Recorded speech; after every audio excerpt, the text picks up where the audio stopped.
आजमगढ़ियन से दिलावा लगाल हे बबुनी राज करबू हो।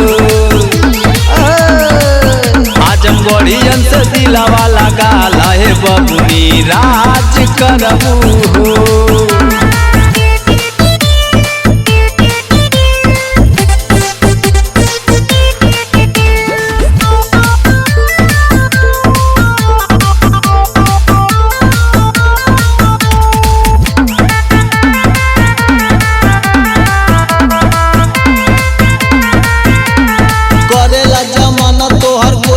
बड़ाई हो केतना लई कवन में हो जाला लड़ाई हो।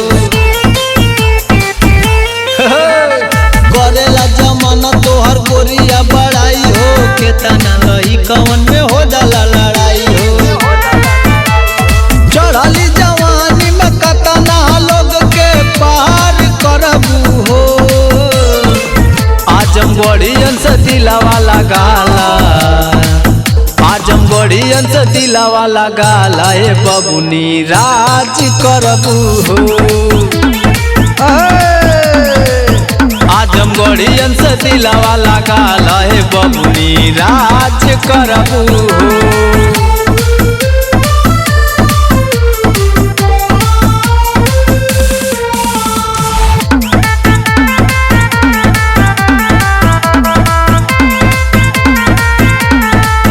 बदे रहेलू तू तना गुमान में अगिया लगावेलू तू हमारा ईमान में।